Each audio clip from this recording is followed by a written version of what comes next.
We're back. Another episode of RX Radio. This is a Wednesday show. Big news in the new year. RX Radio moves to 3 times a week. So we got the brother James is on the Sunday. We're going to have some really wild guests coming in the new year. Oh, I don't know. Fuad Abiad, Mike Israetel, and a special one, third one. And a lot of you who've been following around for a while aren't going to believe who we have on. Yo, that's the squeakiest chair of all time, by the way. I don't know if you guys can hear that because we got the nice mics, but time for a new office chair here in the studio. Today, our boy Bax. But before we get into Bax facts and the extra 12 and a half kilos he has on his frame unit, I wanted to take this time to denounce the presence of old people in the fitness industry. If you're old, and look, boomer is a state of mind. Boomers are a state of mind. They're like millennials, but older and lazier. Boomers gots to go. They got to go. They're the reason you can't buy homes and the reason everyone is counting steps and doing zone 2 cardio. Make it stop. If you're young, you should be stronger than them and you should be able to forcibly put them into homes. If it sounds like propaganda, it's because it is. That's what we're all about here at RX Radio. If you're in the Australia area, the general Pacific Rim, and you want to come by to Melbourne mid-January, PSL1 in person. Got the old textbook right here. Quick plug. Ooh, it's tough having this thing in your hands. Writing stuff is hard. And when you're done it, you don't want to see it. For those of you joining us on YouTube, you'll be able to see the PSL1 manual, which you get when you rock up to the PSL1 in person. The best part about this semester's PSL1 is when you start PSL1 January 29th with the early 2024 cohort, you'll be eligible for the next PSL2, which then makes you eligible for the PSL3, which, if you guys are unfamiliar, we've rolled out PSL3 this year, and it's a week-long in-person live action coaching experience with the best athletes on the planet. No big deal. You guys rock out to Tampa Bay, Florida, with myself, Hamilton, co-founder Jordan Junta, and we coach professional athletes from all disciplines. Major League Baseball, NFL are probably our mainstay. And just, it's really good to be able to put these things into practice in high stakes situations and, let coaches coach, which is what this should be all about, right? At the end of the day, it's not about being right. It's about being helpful, right? Being of service. And that's what we hope to get through with the L3. So very excited for that. Very excited for our first cohort of L3 going out with us for the NFL Combine in January, actually the week before we take off to Melbourne. So you guys are looking to get involved and you're not in Australia, L1 online semester starts January 29th. And the kicker, if you go to the Melbourne one, and we're extending the early bird discount, you get the full semester online as well. Live lectures 4 times a week, plus 7 days a week live labs. So tons of fun. And actually, special feature, quick plug, Bax Facts. Kyle Baxter is going to be helping out teaching the PSL1 live in person in Melbourne. So if you guys are interested, you're in the Australia area, like I said, or if you're in Australia and you want to pop into Melbourne, nice time to be in Melbourne. Melbourne has some pretty weird weather for most of the year, but summer, we like Melbourne. We like Melbourne. We like Melbourne coffee. We like Melbourne food. We like Melbourne people. We like Melbourne gyms. So guys, all that stuff is online, www.pre-script.com. Today, me and Bax, kind of pertinent to the, or relative rather, to the intro about old people. Bax and I talk about the evolution of the coaching industry, talk about his business over the years, talking about some of the principles of both academically and from a business perspective that help grow a coaching business as a personal trainer, both in person and online. Bax, of course, the physiotherapist from Canada, did his schooling in the UK, and now is just teaching everyone in Southeast Asia how to lift weights. It's actually kind of hilarious. So always great to have Bax back on the show. Bax and I teach the Prescript Level 2, and we'll be teaching, Bax will be in North America to help us teach the PSL3 in February. So L3 Cloud, if you're one of the 7 who got tickets for that, Bax will be there in Tampa Bay with us and the NFL Combine crew. So tons of fun, especially with that group. We're going to see a lot of injuries, and then knowing how to manage them on the fly is going to be a huge part of coaching. So we're very excited to share that with you. So without any further ado, remember, say no to old people. They put you in your room. They put you on timeout. They put you on detention. You're bigger than them. And if you're not, you should be. and not all the zone 2 cardio in the world should be able to stop them from being forced into homes. Joking, kind of, not really, but you guys do enjoy the episode. Huge shout out to Bax for lending us his time and his insight and expertise as always. Just share the podcast if you like it, because I don't want to see old people on the top charts of fitness anymore. It makes no sense. I feel like I'm taking crazy pills. Lundy, hit it. You're tuned in to RX Radio. Is it guest or co-host? How does this work? Probably guest. Guess? I feel like it's co-host if I'm here all the time. But now It's just like, well, you know what it is? You know what it is? With you and I on a Zoom call or a FaceTime or a WhatsApp, it's very frequent. But you and I on a Zoom or FaceTime or WhatsApp that the rest of the world gets to listen to is different. So to me, it's like, oh, I'm just rapping with Bax again. Because like, I'd probably talk to you between L2 labs and then just like keeping up with the times. I probably talk to you more than I'm definitely during an L2 season. I talk to you more than my parents. I feel like we FaceTime weekly now. That's nice. Yeah, like post lab, it is nice. I enjoy it because it's like the Canadianism, especially the hockeyisms, like they just don't. No one else in the crew doesn't land. I'm an army with no country, and you're out in fucking Southeast Asia. You're you Singapore right now, or are you Thailand? No, Thailand now. Thailand. Dude, I feel so bad. It's so funny because like when people come to me, they're like, "Oh, I can't keep track of where you are." I get it now. You're that for me. Like I have no fucking idea where Baxter is. Well, I guess I have to like welcome you to the show as you're not a co-host. Welcome back to the show. Third time, number 3 on our program, number 1 in our hearts. K Bax, what's happening, boss? Just living the Thailand dream out here. Whatever that means. Whatever that means. Well, I guess we're going to dig in today what that means because, you, Jay, myself, a handful of others in the Prescript crew have sort of, you go through school, you learn, especially the route to school that you and I and Jay went through. It's like, it's meant to be this hands-on thing. It's quite literally in the name. And you realize from a scalability standpoint, whether it's student debt, whether it's impact on the industry, that the greatest tool you have is still your hands, but it might be your hands and how they plug the microphone into the recorder and how we plug the 4K camera into the computer. Because you're coming through at a time, you graduated school year-ish ago. Yeah, almost a year. Who's counting? Clearly not you. Yeah, so almost a year ago, and like almost 2000 and what? 2022. So that would be almost like 8 years after Jay and I wrapped. And it's different out there, man. It's a different time. It's a different land. So crazy story. Jordan Junta, hand to God, and I'm not even being hyperbolic. I was on Instagram with the point of like doing this for what we do currently. Second year grad school. So we're looking like 10 years ago, I started Graham of like, hey, I don't like social media, but I'll do it for the business side. So I'm plugging away during school. I'm like writing articles for people. I'm like writing stuff for bodybuilding.com. I'm messaging like Dave Tate every year. Like, how can I, and I'm like trying to get more followers on IG. And I'm not even joking. We graduated and like a week later, Jay starts his Instagram account. And then 10 days goes by and he has 12,000 followers. I think Jay actually has less followers now than he did like on his functional Cairo account. He blew it up in like a week. Now it's like, dog, the game's different now. It's crazy out there. It's not an easy thing, but it can be a fun thing and it can be a very, very lucrative time and money wise thing if you figure out that it's not as hard as people think. We'll run it back. So you finished up school a year ago. Bring us like, all right, what's the thought in the Bax's head on the business side?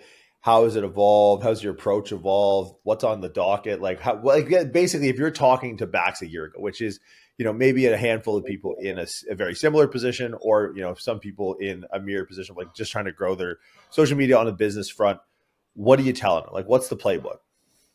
So going into school, my thoughts were I'm going to go back home and work in a clinic and be a normal physio. And I realized as I went through school and as I got better at doing physio-esque things, that the better you are at physio, it's not stable income because you make people better faster and then they leave. And then there was also quite a long list of things I had to do to actually practice as a physio in Canada. And that still, like, as I'm working towards these things, wouldn't be a thing for another at least 6 or 7 months. So like a year and 6 months after I graduated. So I was doing the online coaching thing, kind of. And if the better you are at being a physio, the more people just want you to get out of pain, right? And getting people out of pain is fun and it's good, but it doesn't give you reoccurring revenue. So from a clinician perspective, I had to take a bit of a different approach so that I have revenue that isn't just like someone comes to me for an assessment and then they leave. So from the social media front, I started just putting things out there, and I kind of got lucky in my eyes. So I had all this experience, started putting things out on social media, and then I kind of got in with Prescript, right? Like we started. I'm going to interject and I'm going to pump your tires because I think it's an important interjection to the story, because if it's like advice, it's not, I don't want people to discount, because you're not going to actually tell the real story because you're humble. And so I'm going to tell the real story. And this is, I think, might be what we call the podcast, and probably the general theme of like what I'm imagining the rest of the advice that you're going to give to be is, you probably remember, but you and Bagheera are the founder of the technique lab. Like, that wasn't a thing. Like, we had labs as an idea that I was like, okay, like, let's, what do I like about school? What do I not like about school? It's like, well, let's get rid of all the things we don't like. Let's do the things we like. It's like, I always liked labs. And at the time we were we were doing a handful of lectures a week for the L1. Like, I think I was teaching 2, and then I would do the labs for the L1 and the labs for the L2. And then you and Bagheera kind of came to us and were like, well, look, we're kind of spinning off this like breakfast club of people who like need to suck less at lifting. And me and Bagheera are just like hosting it.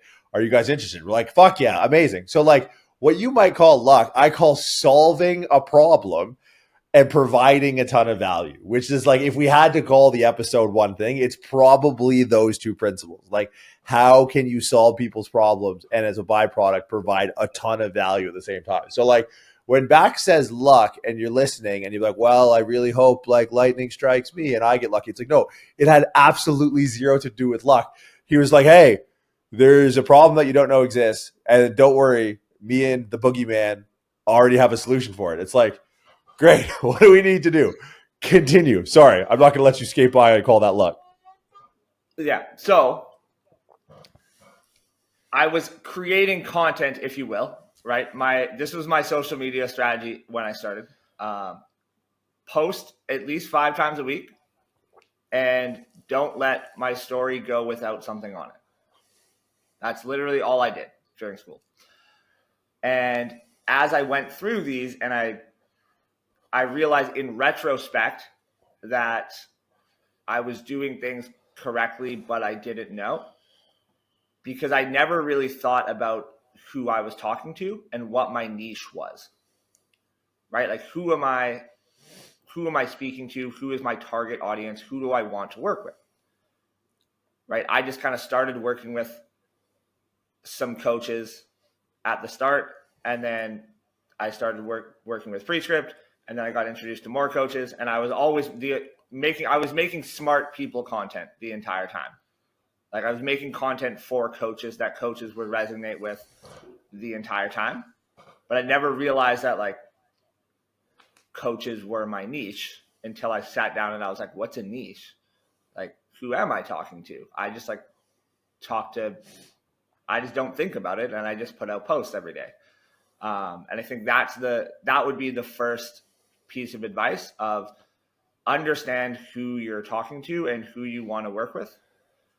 Because there's a lot of, I got into it by luck because my niche ended up being coaches by proxy of like my experience and kind of how I structure my things. But I didn't think about it until my niche was already coaches. Oh, so you didn't change your profile to, are you a man between the age of 40 to 72? You didn't do that? That's wild. Really? Wow. You didn't go the fucking douchebag route. Good for you. Yeah. So it's hard because like that is a niche kind of, but it's not at the same time because it's not specific enough to solve specific problems. So if you think about, are you a busy or busy mom between these ages? It's like there's so many problems that busy moms need to be solved that like we can narrow it down even a little bit more of like on a daily basis, what are the big rocks that we can tick? And that's what I want to speak to as a coach. Does that make sense? And I think when you bring up a good point, because like when you speak to the need, to me, it's almost prejudicial to think that the needs of someone between a certain age and a certain age are the same, right? It would be honestly be no different than like a race thing that like, oh, this person has like the black vote or this person has the Hispanic vote. It's like, are you implying that these people all like, if someone said, oh, he's got the white vote, it's like, hold on. We all think the same based off of this, like this subcategorization of identity. It's like, if you talk more specifically to like people looking to lose body fat, people looking to gain strength, you're going to deal with soccer dads and soccer moms, and you're going to deal with 18-year-old kids, and you're going to deal with 20-year-old kids. Like I've always found that specific marketing, one of the problems I have with it is that it's inherently prejudicial. And also too, it doesn't resonate because it doesn't matter what you say, it's matter what you do, right? You could be someone who goes, I coach coaches, and your content is fucking full on Crayola, Ralph Wiggum, like basic shit. And coaches are gonna be like, this guy's dumb as fuck. Like you don't coach coaches, like you're an idiot. So you can say whatever you want in your bio. But it's like, what I like about you is like you retroactively like looked at your niche. You did your own market research and we're like, oh, based off the stuff that I like to rap about at the level that I'm at, looking at the people who fuck with me, I now realize this. I think people go in with this preemptive motive to be like, who do you want to work with?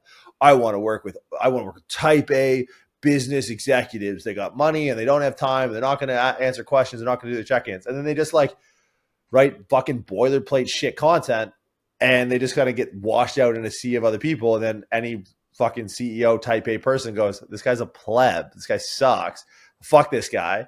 Rather than like do what you like because that's sustainable, because social media and sustainability go hand in hand. If you're going to be successful, like you said, 5 posts a week, story never runs dry. And then you're going to start to see some traction. And then once you gain traction, take a look in your room and be like, all right, who do we got here? Oh, most of you are coaches. Okay, I guess that's who I vibe with. I think with that, we try to niche too soon. So I treat it like in-person training.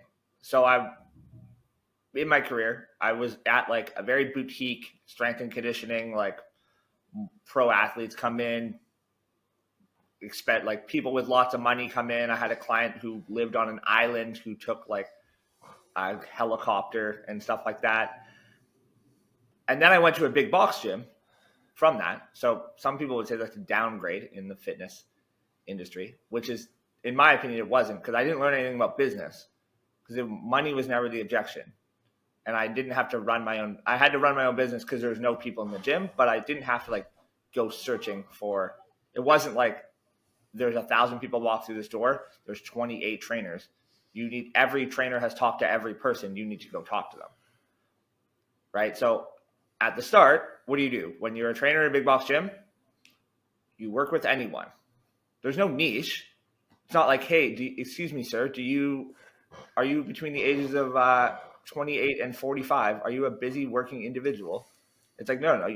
talk to everyone, and you get experience, and you work with anyone you can.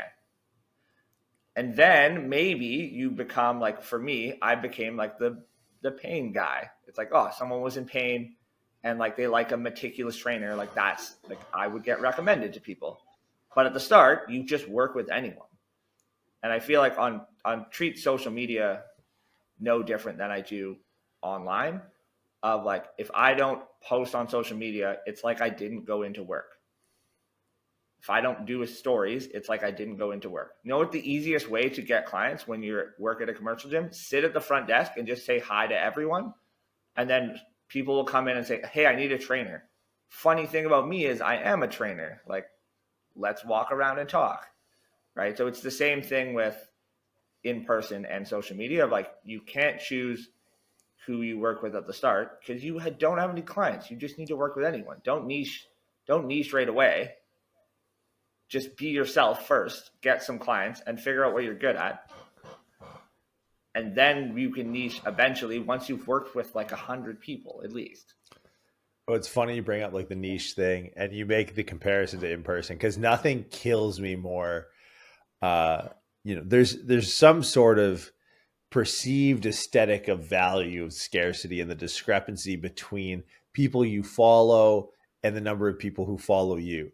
I'll never understand a fucking coach that follows like 7 people. It's like you said hi to 7 people today, right? Well, on a platform where 1 billion people walk through the front door. Are you joking me? Like, I know coaches that don't follow their clients on Instagram. It's like, dude, you want to talk just basic social psychology. That would be like a client showing up in real life. Be like, all right, Dave, we're going to go. It's like, my name is Bernard. It's like, sorry, Steve. No, it's Bernard. All right, Jeffrey, get the fuck over here. It's like, no, dude, do you not know anything about me? Like, it is such a abhorrent behavior that people in the coaching space look at the optics of, if someone has 10,000 followers, they have like less than 100. They try to keep some ratio. It's like, I think that analogy serves true. But the problem, honestly, what I think the problem is most people aren't going to get it, right? Most people who are in the online space have never coached in person. They've never worked at a big box gym. They've never worked in a small boutique studio. So it's like, I mean, at a certain point, would you ever give the advice for someone looking to have a like longevity in the online space? Because I think I'm of this camp, go work in person. 100%. Yeah. Because the skills are no different. You just need to do it from your phone. And the biggest thing, like, think about when you do a consult with someone in person, if you have, right? They come in, you walk around the gym, you chat with them about their life. Hey, how was the day?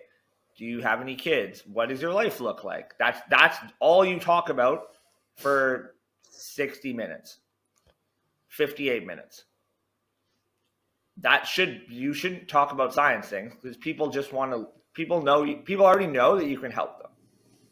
People want to know what they have in common with you, right? So when you go into the consult, you learn as much as you can about these persons and you draw similarities. Like, oh, you play beer league hockey. I play hockey too. What's your favorite team? Right. And that's the same way I approach social media of I just share what I do on my story. In the last 3 weeks, I've had more conversations about sourdough bread than I've had about training. Like, probably like 5 to 10 DMs a day of like, I love sourdough bread. It's so good. Like, I have it every morning. Like, and it's just something that I like. Because people already know I can help them. When you're a trainer, people have the assumption of like, unless you're coaching coaches, right? If you're coaching normal people, they have the assumption that you can get them to their goals. You need something else because they need to want to hang out with you. Because that's really what you're doing. You just like, if someone's boring, I wouldn't want to hang out with them. As soon as we draw a similarity of like, what do you like? What do I like? Oh, we like the same things. Oh, we both like hockey. We both like Diet A&W root beer. Right? Now we want to hang out together. But you already have the assumption that I can get you to your goals because you're a normal person. I'm a trainer. right? So online, it's really no different. Like just go, if you can, go work in person. And the easiest way to, like what I did while I was working in person, I would just share my entire life on Instagram, probably more than I do now. Like I Instagram hard before, and I Instagram less hard but more smart now, I think. But I just put everything I was doing, like every single meal, pictures of my food. I would take a selfie after my workout. I would take videos of my clients. I would share my entire life. And eventually people are like, oh, do you do online training? It's like, what's online training? What do you mean? I don't know. I coach people in person.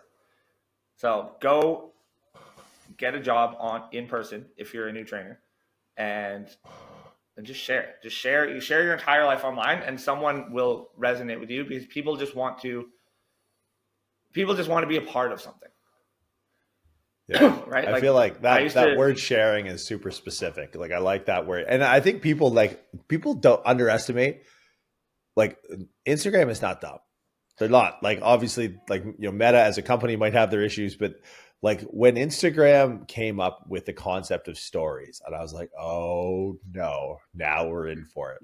Because, and it's something that coaches run into, is coaches suck at selling, they suck at sales, they suck in person, and they suck online. And you know why they suck online? Because they usually sucked in person.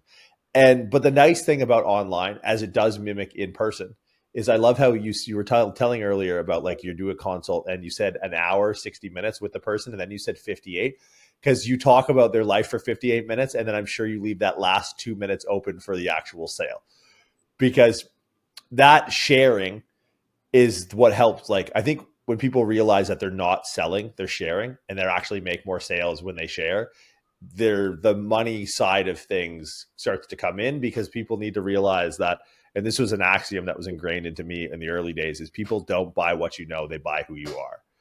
And that is as true in person as it is online, but people usually don't put themselves online. They only try and put what they know online. It's like, dude, don't try and compete in the online. I mean, you can obviously, but like, if you're a person on the online space and you're thinking about getting competitive on what you know in training, I would refer to the two people on this podcast and probably tell you to not do that. Respectfully, I wouldn't want to go toe to toe. I mean, I don't want to go toe to toe with you, and I have people say that I want to go toe to toe with me. So like, maybe don't play the I'm smart game, because the two people whose our bag is talking to people who are maybe further along and have chosen fitness as a career are also being like, hey, we're still trying to just share. It's still about who we are, even at the level where people might be bought into the fact that we know a lot about this, or at the very least we've thought about things and we've experienced a lot of things. Even at that level, it's still about still about who you are, not about what you know. Right. Like I feel like people know you for being like the muscle doc, but when they follow you, they get to know of like, you like traveling and all of the things that make you, not the things in your head. Right. And that's what you're more personable online, even as like I would say you're like a big account. Right. A lot of big accounts are like, oh, this is my business account. I have to like just not share anything personal ever. It's like, no, this is your personal account because you are your business. And it also too, like, if you look at trends in like big businesses, like, you know, we're sitting here talking about fitness, not that the fitness industry isn't massive and not that there's not big businesses within it, but like companies like Apple, companies like Tesla, like companies like PayPal. Now, I'm not saying that we're like any of these, but transparency on a corporate level, right? Like, you know, not many people, unless you're into business, know the CEO of General Electric, but they were like, you know, at one point, probably one of the more profitable companies in North America. But in a time when transparency, no one cared. Like, you know, no one cared about who is behind this. Like, people won't buy Teslas because of Elon Musk, but everyone buys a Tesla because of Elon Musk, right? Like, so if Elon Musk is shooting arrows into a vehicle with Joe Rogan dressed like Joe Rogan on Halloween, it's like, well, guess what, man? If Joe and Elon are putting themselves out there, don't try and pull some fucking Harvard Business Masters MBA bullshit and tell me why this is your business Instagram account. Like, everything. Like I like the principle, if it's personal, it's universal, right? Like your sourdough bread thing is so like poetic. It's just like, you go on a bread run every day. There's a million funny bread puns you can make, and you're pretty much on track of making every single bread pun you can think of. And that'll probably get you way more clients than some sort of lead gen, I need 5 dedicated, or like what gets me is like the fake Forbes magazine thing. Like, who are we fooling here? Who are we feeling? Dude, you have 400 followers. Like, Forbes magazine is not doing a spread on you. Are you retarded? I think I'm gonna give the best advice, and it's for figuring out a niche that no one uses. If you do want a niche, because I was talking to Mads about this the other day. Everyone wants to work with busy professionals, right? Busy, driven professionals. Do you know what they don't have time for? Getting all the results. Because they're busy doing busy professional people shit. Do you know who probably will get sick results? People who aren't busy and aren't driven. The runway of progression with that client is through the roof. Like, I want people who are a little bit lazy, who have a lot of spare time. The amount of change I can make in that human, like, I can change their entire life. They're going to have a huge transformation. I can post them fucking side by side social proof, and people will be like, oh, I want that. Right? So, like, the niche thing is just so funny to me because people just pick all the same niches. And I think it's also interesting because it's probably next on the roadmap of the story is you're talking about content creation as a serious conversation in business. Like, I remember, my sister is a medical doctor. She works as an emergency room OR surgeon. So she took a really conventional route with her life. She's married, literally the first guy she met off the plane when she moved to Australia to go to med school. She has 2 kids. He works for the city. She works in the hospital, white picket fence, the whole 9 yards. There was a point in my life where, like, I was divorced, living out of my car, cruising around the Bay Area, Toyota 4Runner, living in it. My mom called me one day. She's like, you don't live at where you live anymore, do you? I was like, you're looking at it, baby. This is it. And she was like, for fuck's sake. So you can kind of see, like, well, the 1 out of 2 kids is okay. Like, yeah, I made it with but then, like, you start to look into the business side of things, and you talked kind of off the jump about, the potential lucrative nature of the industry we're in, and the impact that you can make and the value you can provide. At a certain point, I remember having a conversation about, like, taxes with my parents, and they kind of, like, double took, and they're like, huh? And I was like, yeah, the state tax and the federal. They're like, what? So, like, my parents used to ask me all the time, like, do you need money? And I was like, oh, no, like, I'm good. I'll make it by this month. And then they're like, so, like, wait, the fitness thing that you do is, like, you can make a living off this. I was like, yeah, yeah. Like, there are people in this industry making, like, quite literally millions of dollars a month. And they're like, it just broke their analog brains. Like, you can see the VCR behind their eyes just go up in smoke. They're like, what the fuck did this kid just say to me right now? At a certain path towards lucrative financial, self-sustaining financial independence, content creation as a mode. Because I say it to people who aren't in the industry, and they're like, what, post on Instagram? And I was like, do you want me to open the Shopify? Like, yeah, let's talk posts on Instagram. It's a serious metric. What was your first concerted conversation? How have your thoughts or processes on, like, social media content creation evolved from the jump until, like, today? Well, at the start, it was just like just pictures of things, and I actually, like, would put, like, some greasy filter on all of them at the very start. Really? Got a Bax filter? It was, yeah, I don't know. It was bad. So you can scroll back. I don't delete any of it. You can scroll back, and I put greasy filters on all of my shit. And then there was a time where I, like, put everything in black and white because I was like, this is my thing. Like fitness, like things are all shades of gray. So that's going to be my Instagram. 50 Shades of Bax coming at you live. So everything was just grayscale.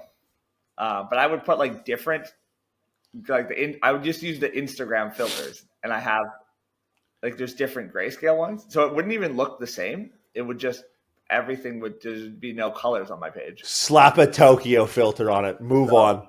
You can see like if you scroll back, you can see the evolution of like you can see why I'm called Coach Baxter, because it's just me coaching little kids, and then I put filters on everything, and then you can kind of see like I have everything in black and white, and then I kind of realized like, okay, like black and white, some things don't look good in black and white. Like I need colors on my page. And then I kind of had like, I guess I would just share what I was doing, but make it into like an educational post.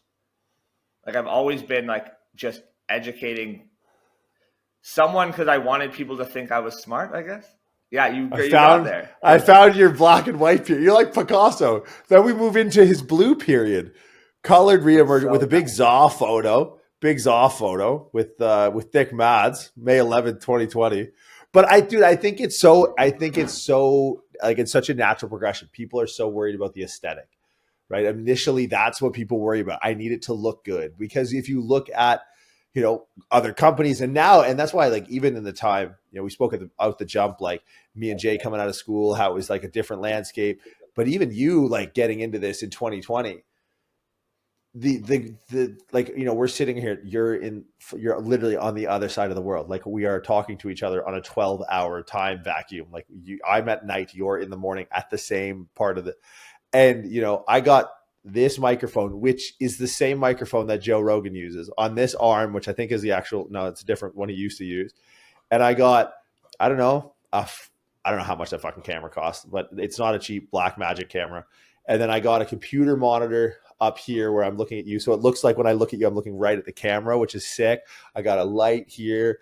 I got the MacBook where I'm actually running this off of, that I'm screen sharing onto that. I got the Zoom H6 where the mic goes into the adapter, into the other adapter, and the camera plugs in. It's like, unless you were Rogan even in 2020, like, you're shooting off some Sony joint 4K. We got, like, this was impossible. Like, this was not a thing. So, like, aesthetics were like, okay, the biggest companies have these aesthetics. How can I not look out of place? And I think it's even when I started, but even now when kids are starting today, it's like, that's the focus. And it's like, look, it's a natural progression, but the quicker you can move through these things and start to look at what actually matters, the sooner you're going to find success. Right. I think the first step is existing there. First step is going to work. And I was really good at going to work, right? Every day I made a post. Every day I put things on my story. That's like, for most coaches, that's their linchpin. Of like, it doesn't matter what you create now, because you're just not existing there. It's like you have 200 followers. So you have maybe 50 people viewing your story, and you're not putting anything on your story. So why would people want to view it? Right. So, like, the first thing is existing there, AKA going to work. And then once you can show up to work, it's like, okay, maybe when you go to work, you should get a haircut and look a little bit better. And then, like, maybe you should start to lift a little bit so you look like you work out, so you're a trainer. Because, like, when you just start as a trainer, you can just get a PT shirt and, like, you haven't really lifted and you don't look like you work out. You just have a PT shirt on, right? And then, like, you start doing more curls, so you get a little bit more aesthetic, and you get a bicep vein, and people look at you, right? Like, this is the same progression in person that it is online, of like, you just have to exist there first, and then you can make things a little bit better, because you're already good at existing. You're already good at showing up to work every day, right? So that's kind of like what I went through. Of like, I posted every day for 2 years before I worried about what I posted.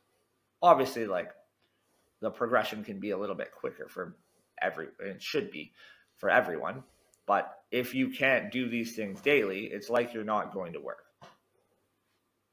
So, and then we care about like, okay, what we figure out hopefully in 2 years who you're talking to, and like what maybe we look at like engagement a little bit, what post did well, which is basically like which post got a lot of comments, right? Which post got a lot of shares and saves, and then just create more of those things.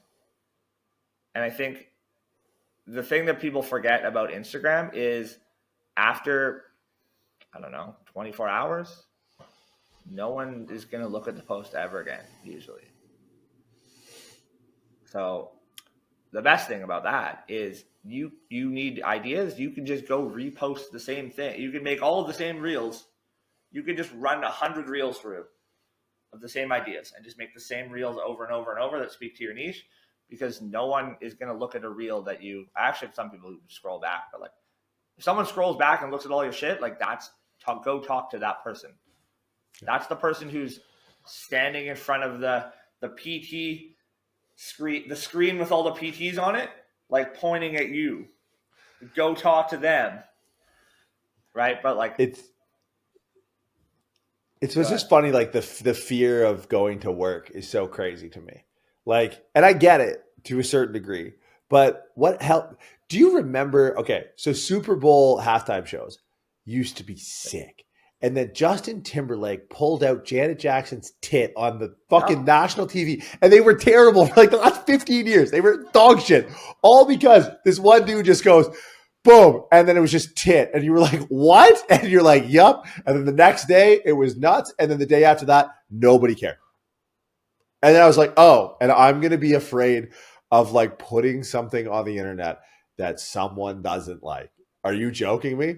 Like, is it my tit? No? Okay, then I'm going to put it up. Like, it's baffling to see, especially now, like, you know, it can be an attrition of just showing up to work, right? Like that, it's honestly with I think in what I'm seeing, because I feel like the industry leaders, whatever that means, whether we're judging that by following or impact or intelligence or respect across whatever, are so much more accessible now than they were before. Like I remember meeting Ben Pekulski 5 years ago, 6 years ago. And I was like, what do you mean I get to meet Ben Pekulski? Like that's insane. It is so common now to like walk into a gym or like know where a bodybuilder trains, be there or deliberately, whatever, go into the gym and like get to go up and like meet that person. And if you have like a half decent rig or you're the least bit smart, if you exist on the internet, you can hit them up and like get a photo with them or sit down and chat with them. Like the accessibility is so high, but I think it builds a lot of fear of like, oh, this guy is, it's the same pool as like the best in the world. And it keeps people like extra scared. Do you know what Jordan Junta's first post on Instagram was? We've done this a few times on the show. Some people listening might know. It's so ironic that I brought up the Janet. It was hashtag show me your tits. It was the 4th of July. The year was 2010. A young, bright-eyed Jordan Junta takes to the internet for his first Instagram post. American Bud Light, American flag, some sort of automatic rifle, probably illegal, next to a burning fire. Hashtag America, not America, hashtag America, hashtag show me your tits, mic drop. It was a beautiful moment. And that day, Red, White, and Junta was born. On that wholesome July 4th day, the internet was given a gift. It was given a gift. It was given the gift of hashtag show me your tits. And there's so much to learn from that. Junta the prophet, arisen from the analog age into the computer. And you know, may he forever die on the cross of show me your tits for our sins forever. But it's like if Jay comes out and goes, yo, I'm going to grad school. I'm going to be a doctor. I'm going to do all the things he's done and accomplish that. And he goes, yeah, this is the first post forever, and keeps it. We talk about it like once a quarter, and it's still there. You can post your thing about whatever. You can post. You don't like sourdough bread? You like whole wheat or rye? Then be about whole wheat or rye. I want to see it. Then we got bread wars. We got bread wars. Been backs going back and forth on the bread. Boom. And it's not even, people are so enamored just by the storyline. But no, what do people do? They go, I better put it in drafts. Or, I think that I don't want to get yelled at by, like, what are you doing? Nuts, man. Nuts. Dude, I don't think I've ever used drafts before in my life. Yeah. Everything is, it's there. And this is what I tell myself. This is the best advice for online people. If you exist on Instagram, if everything was to go bad, you can just delete your Instagram and get a real job in person. That's what I tell myself. I was like, no matter what happens, I could delete my profile. I now not exist. I could move back home with Richard and Yvonne, my old roommates, aka my parents, and I could just work construction, and I'd be okay. I'd be fine, right? And that's how I somehow convinced myself and Mads to move to Thailand. Of like, it could, as long as I have enough, I don't even need money. I have a visa. I could charge the card with 2 flights, and we could go back home, live with our parents, delete Instagram. Mads could work at a coffee shop. I could work construction, and it'd be fine. That's what I tell myself. Every time I doubt my life. And I think, I mean, there's something, yeah. You shout out Macintosh. Hashtag could be worse. Hashtag not shit. I think there's something that in itself is like a personality trait that most people, I think, need to be okay with or understand that. Do you know who Naval Ravikant is? He's like the Silicon Valley guy. He's made a ton of money. He's a VC investor, one of these angel guys. And he has a quote. It's like, look, if you can't be happy with a cup of coffee, you can't be happy on a yacht, which is like, and I think that's a fundamental, like you struck on a fundamental issue in the coaching world, right? Because like, someone talks about like comparison as the thief of joy, and there's a lot to compare. And obviously there's some people on the internet who are doing very well and some who aren't, who make it look like they really are. And so there's a comparison of like, I will got to keep up to the Joneses. And it's like, the second you can be happy with like, yo, I'm going to fucking Lucius Fox this at the end of the Batman movie. I'm going to type in my password and the thing's going to fucking delete. And then I can just go back to reality. That gives you, because there's a couple rules in business. And I don't know if we're going to make it this far this episode. One of the rules in business is the most powerful guy at a table is the guy who can walk away. Right. So when you're negotiating with someone, if you can be the guy who's okay walking away, you hold the leverage. And leverage is a key piece of business. So even as you go into business with yourself, and that's key, because I think most people don't realize, like, I had a boss, I worked Good Life Fitness, Canada Fitness Story, like every fucking trainer in Canada ever. And I hated my boss, but I didn't hate my boss in retrospect, looking back. My boss had a hard job. You know why? Because she had to get dumbass 18-year-old version of me to work. And I was like, I don't want to work. I want to do, pro-hormone drugs in the bathroom and lift weights with my friends. So like, I don't want to fucking change the paper towel. But then I got older and I started, we started the business, we started working, and it was like, oh, like you said, you got to show up to work.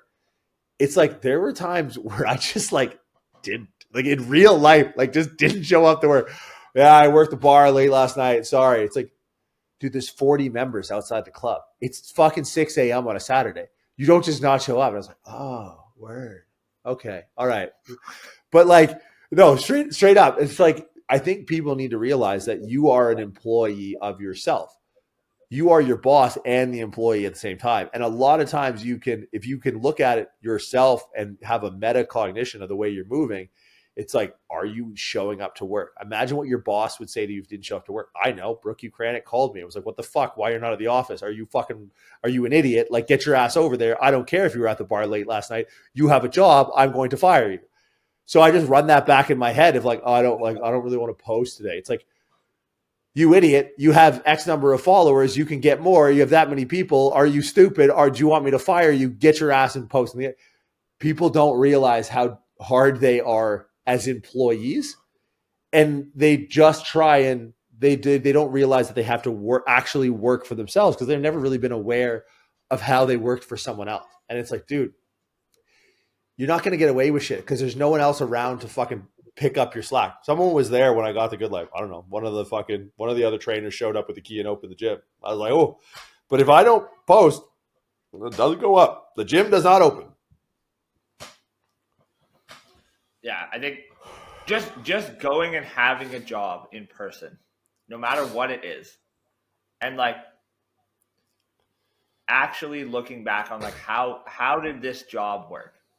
Right? My first job was construction, and I was building high rises, and I was on a 12-foot deck, maybe a 10-foot deck, probably maybe 12, and someone's like, go get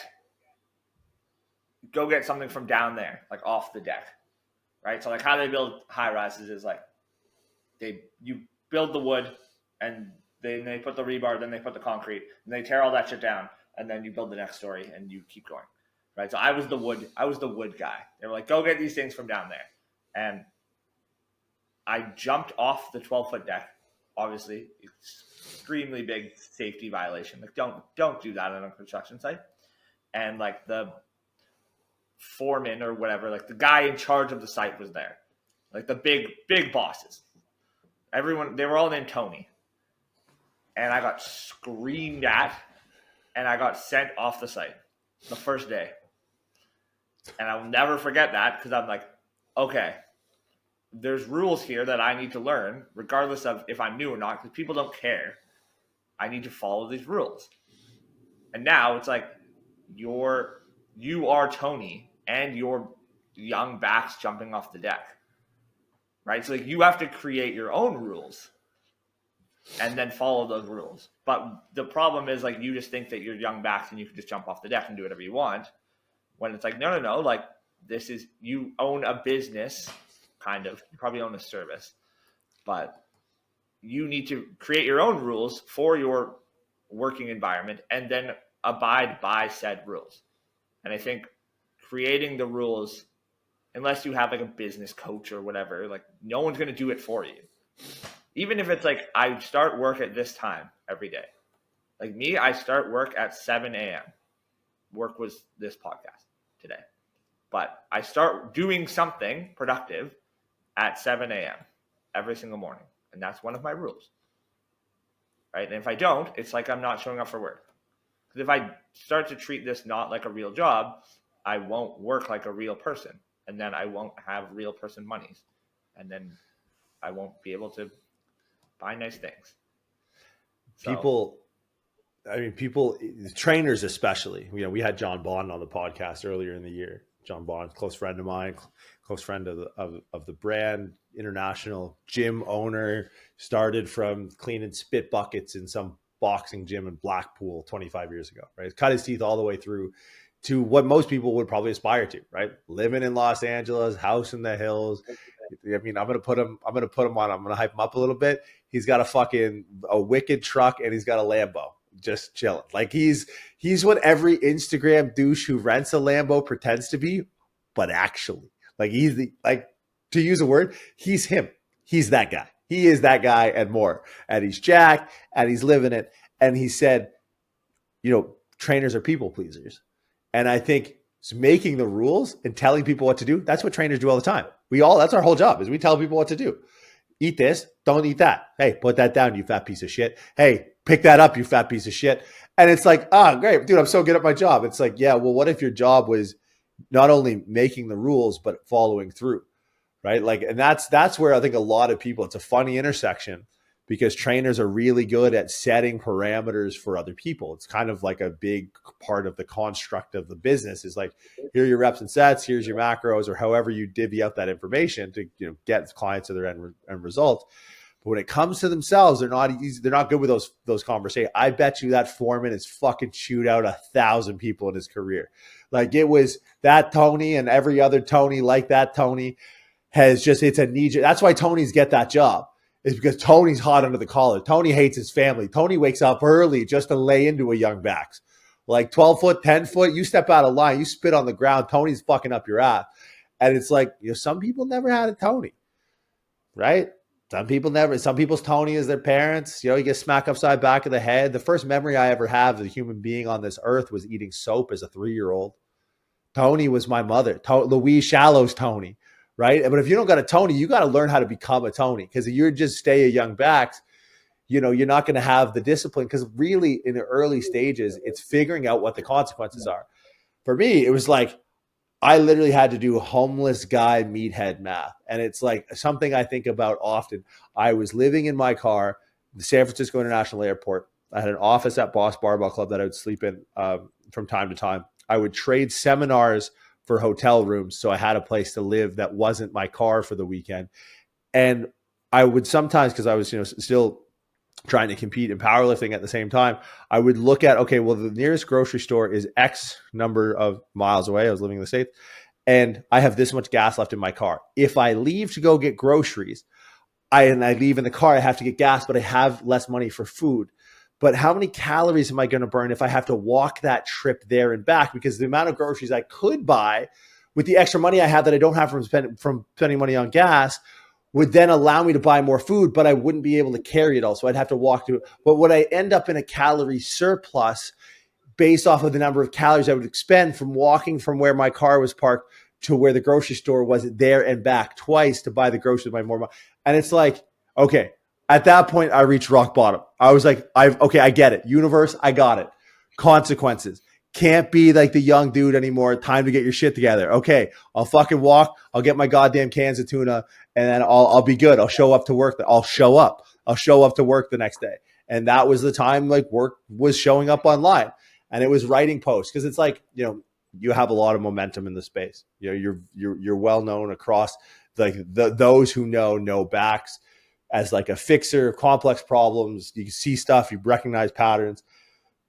And I wanted to assume it's easier now for you to put up. It's easier for you to show up to work because you got the corner office. He's the guy. You got off the elevator. It's like, Bax is here. Oh my God, it's Bax. What's he going to be today? Like, oh man, Bax is blowing my mind. But when your Bax is working the mailroom and nobody gives a fuck, that's when it's hard to show up to work. Like, when you're and this brings up a point that I think is worthwhile, and I want to talk about it because, metrics, right? You're data driven in your approach, from your macronutrients to your training volume, you put up all your workouts. What are the metrics that you would advise someone? We talked a little bit about engagement and figuring out who's the guy staring at you on the wall. What are the metrics that you would have someone who's starting this track or look at or incentivize, or then what is the needle they're trying to push? Okay, let's go to the hierarchy of metrics. At the top, monthly recurring revenue. How much monies do you make? Because that's your job. You're a coach, right? Right underneath that, correlated, maybe beside, how many clients do you have? Under that, how many calls do you get on with people to talk to them?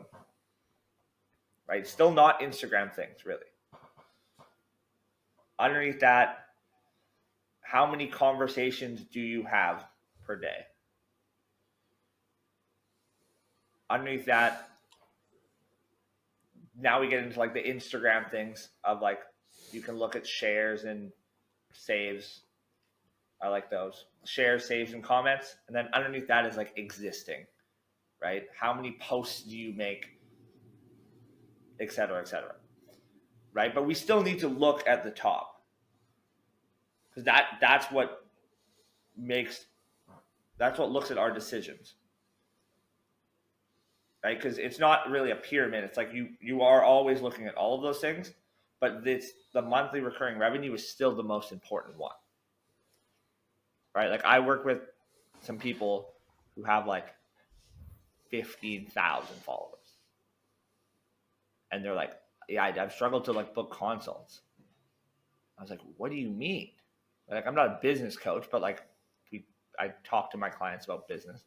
I was like, if I had double the followers that I had, I could probably have double the clients, right? So that's like, you don't need a gigantic following to build a gigantic business. Every time someone talks about followers to me, I just tell them, what would happen if every one of your followers inquired for your product? You'd be fucked. Yeah. Even even us, I think, with Prescript, if 150 people signed up for a course, 150,000 people signed up for a course, we probably make it work, but we'd be fucked. We'd make it work. Trust me, we'd make it work. I would make it work. I've done a lot more to make a lot less money, so we definitely make that work. But yeah, it's funny. I remember talking to Mind Pump early days, and I was like, "You guys are like crushing it. What if you got on Joe Rogan?" He said it'd be the worst thing ever. I remember talking to Sal. I was like, "What do you mean?" He goes, "We don't have the infrastructure yet." I was like, whoa, that's 4D chess. That's business, man. I'm just thinking like, clout gains like nuts. And he's thinking like, dude, fuck that. Like, we're going to grow and scale so that when we do, the business is there to fucking capture every last dollar that comes in. I think the difference between, well, let's say Prescript or someone, a business and a service is a service doesn't exist without you. Right. Right? Like if you go on holiday, you can say, hey, Bax, coach L2 this week. I'm going on holiday. Turn off my phone. Right? And the business of Prescript still exists. Right? A lot of people think they have a business, but they have a service. Mm.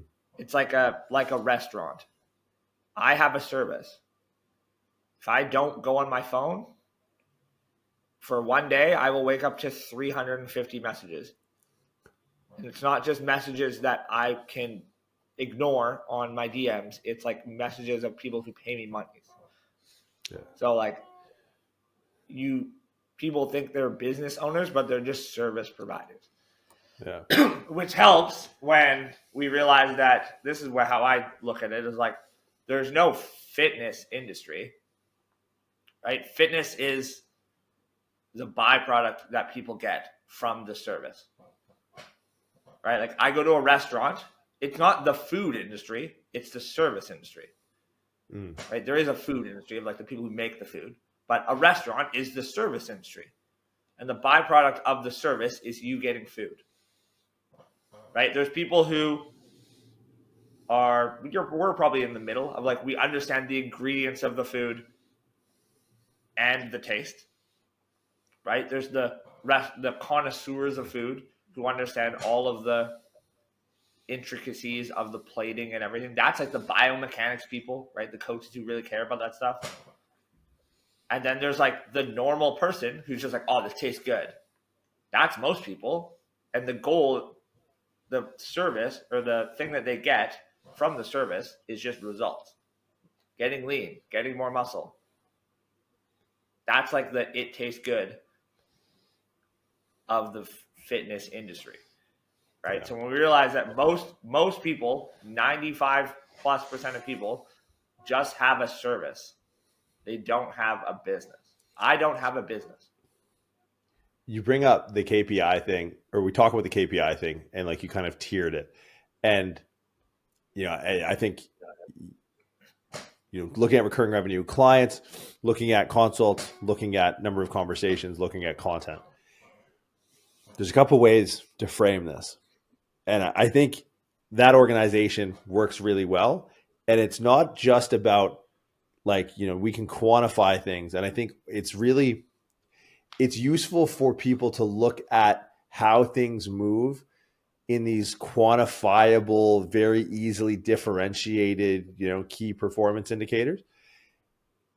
When you look at it this way, from content to conversation to consult to client to money, and you kind of align those two, which hopefully if you have more clients, you have more money. If not, you're running a nonprofit, and I don't think Red Cross does coaching, and I don't think you could write that off against your taxes. So like good for you, but also like maybe make money, which honestly is something that people undervalue. Is when you're starting, like, look, work with anyone, even if in some cases there's an exchange outside of the value of money, because you have time, right? I was told at a young age, you have 3 resources, and very rarely in your life do you have all 3.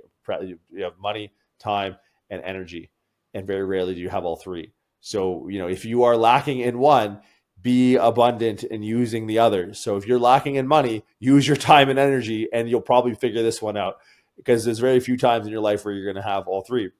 So, But one thing I want coaches, like, especially if you're listening, especially if you're navigating this business space, and it evolves every day, right? It's evolved in the time that from fucking Junta just showing up with "Show Me Your Tits" to Bax rocking out of school like 7 years later and be like, hold on, I can't do hashtag "Show Me Your Tits." I would strongly advise against leading with your first post as that. And now from 2020 to now, out of Bax's gray period to now in 2023 going into 2024, like, you're looking at, a new landscape. I would urge coaches that the number one thing, and this is so true because it's true in almost everything, is when we start to objectify things, which means we can count them and we can, they're qualitative, is the number one driver that's going to push your objective qualitative metric is your subjective interpretation of effort and attention and awareness. If you write better posts and you work on sound bites, if you work on the ideas that you are thinking about, because look, one of the biggest things, how all of this started? Like, all of this started was I read an article from a guy that I thought was retarded. And I was like, this guy has a ton of followers. He's a chiropractor. He works with like CrossFit athletes. He's making a ton of money. I'm some angsty kid with a shit ton of debt. Fuck this guy. And I was like, well, what are you going to do about it? Right? Like, you got a problem with someone in real life. It's like, you just fucking square up. But it's like, well, I had this enemy now. He had no idea. I told him about this years later and I thanked him because like now it was like, dude, you were really the impetus. Your dumb thought on squatting and athletes pissed me off so much. I'm like, I'm going to start a company that I'm going to work for forever. So fuck you. Oh, that'll show you, motherfucker. And I was like, all right, well, how do I can't square up with this guy. He's pissing me off. Well, how do I square up? It's like, well, an antidote to a bad idea is a better idea. And I started writing. And then in the process of writing, what turned out being the L1 manual, but in the process of, writing however many captions I've written in my life or how many articles, I start to realize like, oh, wait, I have like really conflicting ideas. And I think like, if I put these two paragraphs together, it is not logical that this came from the same brain. So I had to sit there and be like, well, how would I think about this? Like, in what context is this true? And what context is this true? And then I started to like practice the delivery, right? And then the delivery practice, sometimes it was, me writing it. And I would write and go, okay, fuck, that doesn't make sense. Scratch that. And then I would go on like a live or a story. Or then when I first started, it was like Instagram just moved to like 60-second videos, or maybe it was 15-second videos. And I was like, the function of the core is to resist force through all three planes, sagittal, frontal, transverse. It's probably best to argue. And everyone was like, it got like pseudo viral because everyone was like, yo, listen to this auctioneer talking really fast about core shit. No one knows what I was talking about. But then over time, it was the delivery. And look, if you get better at writing content and you take it seriously, because it's you showing up to work, it's you saying hi to people every day, and you think about it qualitatively, right? And not just like, hey, I'm going to put this up today. It's like, well, I'm going to use this as an opportunity, as a sound bite to provide value. Because I think like people don't fundamentally understand what providing value means. Providing value means helping people who aren't you. So like you watch, and I mean, how many times that you and I send posts back and forth, and we're going to say none because we're consummate professionals, but then we're going to wink and be like, yo, some posts we see are nuts. Because it's like, yo, if you want to jerk off, just go in the bathroom with a wet towel. Like, don't do it on the internet. Because like this mental masturbation shit, like it ain't it. The delivery and understanding, like, look, value is taking a customer, a client, a follower from a current state to a desired state. That is, you are the bridge between that. Or if you can be valuable. And it's like when you understand, like in your cases, you became the paying guy in real life. Current state, in pain. Desired state, out of pain. Okay. Now, then as you started posting content higher end, before you realized your niche was coaches, it's like people are like, hey, I feel kind of dumb, but I want to be smart. Bam, Bax, the Bax solution. My light just died. Hold on. Haha, JK. We're back. So the Bax solution provide value, bringing them from like, I feel dumb to I feel smart. And then it's like, yo, I'm also like kind of not in shape. It's like, all right, back solution. You're small, you need to be bigger. You're fat, you need to be leaner. Thinking of value is that way. But also as you're writing this and providing value, delivery, dog. Delivery, man. Like, and the better you get at writing posts, the better you get at face to camera stories and reels, the better you get on podcasts, the better you get on consults, the better you get in the DMs, the booking consult. And the better you get at consults, the more you get at sales, the better you get at communicating with your clients. And guess what? The better you get with communicating with your clients, feeds right back down that ladder again. the better the consults go. Oh yeah, no, I worked with this client before. He had X, Y, and Z. Yeah, no, man, it's wild. Let me guess. Oh, you're getting these symptoms? Dude, he had that. It's going to take a few weeks. We'll change up this food. We'll be dope. And then all of a sudden, oh, fuck, this GI issues, FODMAP foods. Okay, look, I'm going to put a post up. I got it tight. People undervalue delivery so much. Like, the last couple of years I've gotten more into stand-up comedy just as a fan of it. I have a couple of clients who are stand-up comedians, and that's the whole game. Like, do you remember Dane Cook? Dane Cook, let me tell you something about Dane Cook. Not funny. Dane Cook was not funny. When you go back and watch his shit, well, what was it? It was the delivery. The guy crushed the delivery. It was like the first guy on Netflix. He had a joke about like a car crash that I still kind of remember, but I don't remember the words. I just remember the delivery. For the love of God, if you're going to create content and you're going to do this with a thought of having more conversations, booking more calls, having more clients and earning more cash, someone can use some alliteration thing with all the C's that I just made up. The 5 C's of making bank with Bax and Shallow. Quality and delivery. For the love of God, pay attention to that. Because I watch people, it's like, dog, this is lazy shit. If you put up a lazy post, you think, I'm going to charge $500. What's that check-in going to be like? Check-in's going to, if your post is 5 words, your check-in's going to be 3. If your post is thought out, you're like, oh, this guy gives a shit. It drives me insane how people do not see the correlation. Stuff's popping off in the world right now. I want Bax's opinion on quads. I want his opinion on food that I didn't think would taste good, but when you try the stuff, I want bread.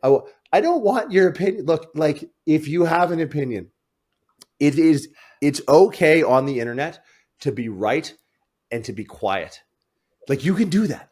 You can do that on the internet. You can be right and be quiet. You raised a hand. No. I'm sweating, dog. I'm sweating. I have this conversation all the time of do you know the face over the video post and don't. It's just unless it's that, you. It's on the other person's video. I could get 1 million followers so fast. Epic. It'd be epic. I'd low key. I'd create a burner and follow it. I don't have to you don't have to do anything. Now that we've have all this stock and we're woke about how things work and realized how many silly people there are there, you could just take content. There's a lot of YouTubers who do this. They just take other people's content and then talk about it. And I could just give my opinion on all these other things. But that's not, I don't know. It's just wild. It's I have a lot of opinions, but I don't say any of them. If you ask me my opinion, I will give you my opinion. And I will give you an extremely detailed list of reasons why I feel that way. And my opinions can always be changed, but I don't tell anyone to them unless they ask. Yeah, it's amazing to me to watch people take that bait of to me, it's the bird that eats out of the alligator's teeth, right? They assume the ultimate risk. They think they've done a deal, but it's man, you're going to get clapped back, and it's not going to be by the creator. It's not going to be by the original source. You're going to get clapped back by the market, right? The market's going to be the thing that clamps down on you and ends you, and it's going to do it in such a slow, painful death, right? You're going to see that your team training for the optimal whatever, just those members start to go away because people don't want to be a part of that. Like you said earlier, people just want to be a part of something. And it's they don't, in theory, want to be a part of some negative trolling bandwidth, at least forever, right? Optimistic, forward-thinking, curious, progressive, insightful, caring. These are all traits and virtues that are going to last you the rest of your career. But spiteful shit posting, dude, are you nuts? Are you out of your goddamn mind? Do you know how hard it is to claw back from that? Being the guy that was just fucking drunk on haterade and then all of a sudden trying to be that, that doesn't, the internet does a lot of things, but it doesn't forget. So people are going to remember that, that shit posting crap that people get up to. It's It's the spike. It's that hit. They're on the needle, dog. They need that light because you know what it is. We talk about KPIs, and this was a really helpful metric or framework that helped me in the early days, and still to this day, as I'm attempting to be more active, taking a bit of a hiatus earlier this year, inadvertently. And what helped me was looking at it like an investment, quite literally like an investment. We talk about angel fund investing. We talk about series seed rounds, family rounds, series, B, C, all of the what. So, like use Peter Thiel, for example. Peter Thiel, let's say he has $100 million. He's not going to take $100 million and put it in one company. That's dumb. He's going to take $100 million and invest $1 million in one company. He's going to take an L on 99 million, but he's going to strike on one company, and they're going to be worth billions of dollars. Facebook, Peter Thiel was one of the early investors in Facebook. So similar. Now, I don't know if he invested in 99 companies before, but the principle is if we look at content creation, we look at engagement, we look at some of these baseline metrics that might give us some gauge of like, okay, what is the quality of this actual content that we're putting out, right? Which might allow us to start changing the way we deliver and changing the effort we put into it. People look at one post and they go, oh, shit, that sucked. Or what you see a lot of is, oh, this one hit. And then for the next week, they're just sitting, they're playing the same numbers. And it's like, hold on a second, man. Like you need diversity of value. Appeal to more than 10% of your audience with every post. Don't appeal to 100, right? Because no, that person doesn't really exist. That person likes sourdough bread, right? And then also likes training. Someone likes, Diet Pepsi and also likes training. Someone likes Birkenstocks or whatever fucking dumb shit you wear. The black on black are pretty fire. I'm going to give you those. The black ones look tight, but Birkos are no place in the gym. But but that's the thing. That's a brand though. Bax wears Birks. Ridiculous. I don't. Hey, who likes training? I do. Who likes smart training? I do. Who likes shallow and Bax? I do. Who likes Birkenstocks? I do. Okay, I'm with Team Bax. Okay, like that's it. That's how it works. Like that's literally how it works. It's like it literally comes down to that. People will get something that hits and they do it. And dude, I see the biggest influencers do this. Oh, I do some video about face to camera on this. Next week and a half, it's that. And then you just watch as they burn that piece of content idea into the ground, salt the earth so it can quite never be used again. It's like, when you look at it, people just get on this, they get on the needle, they get a hit and they go, oh, I got to do more of that. It's like, yo, dog, this ain't blow, man. Like, fuck, you don't need to do more of that.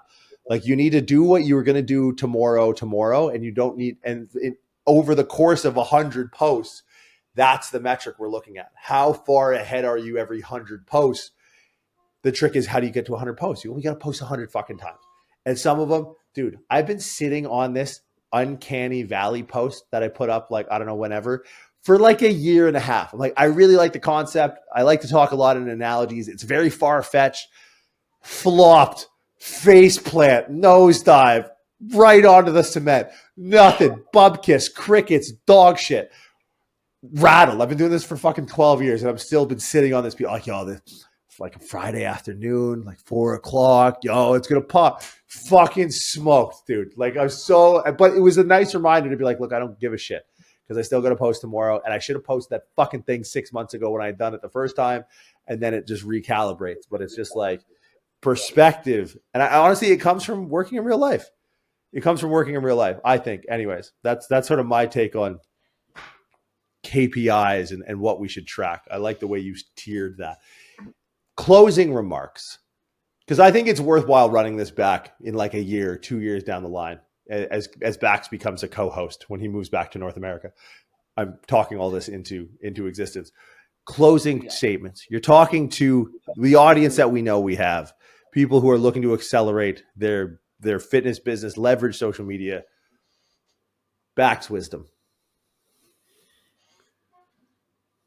There is an infinite amount of coaches in the online space. There is only one of you in the online space. The first thing you have to be before you can be a coach is yourself. It sounds corny as shit, but it's very valuable. Just be yourself. And then be a coach after, right? You're Jordan Shallow, chiropractor. Jordan Shallow, guy who likes jogs.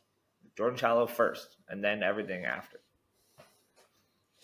The biggest of Bax facts. Backs facts closing it out on brand. All right, dude. Well, hey, I appreciate you taking the time. Keep doing your thing. Keep getting huge. We'll see you on this side of the world in the early new year, level 3 in February. Yeah. That class is already locked in. Probably going to run it back with Bax in June. For those of you L2 coaches, those of you L1 coaches who are looking to get into L3, well, guess what? You got to deal with me and Bax. We're the final boss before you get to L3. Closing up this semester very soon. And then what we're going to do is the new one will go live early in the new year. So 2024, early 2024, if you guys are interested in getting in to L2, if you join the L2 class, you are eligible to apply for the L3 class in June, which we haven't talked about it yet, but it's going to be nuts. The L3 class in January works with the NFL Combine class going into the NFL Combine in Indianapolis, where we have top 30 of the top 300 NCAA Division I football players that we go out and we train. We run assessments on, we write programming for, and then we go to MI40. We train ourselves. We run some lectures every single day. There's a special treat for the June group. So cat's out of the bag. It'll be the last 2 weeks of June. So if you guys are looking to get into that, it's nuts. The June is nuts because it's a certain sport is in a certain off season, and there's certain crazy athletes that come out, and we get to work with all of them, and then you get to work with me and Bax. So guys, I do hope to see you in the L2 class with me and Bax, and then L3 in person. February group, looking forward to it. Bax, appreciate your time as always, man. We'll see you on the other side.